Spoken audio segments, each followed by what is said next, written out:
My name is Conor Motyer and I'm the head of ACCA at Learnsignal. It is important to us that you are successful in your exams, so here are 5 key study techniques to passing your Advanced Performance Management exam. Number 1. Plan your study.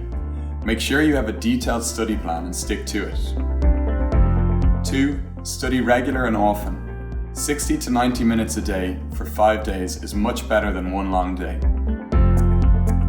3. Practice questions. Build the knowledge and practice relevant questions as you go. 4. Complete a mock exam. Don't let the first time you attempt the exam be the day of your exam. No 2 subjects are the same. 5.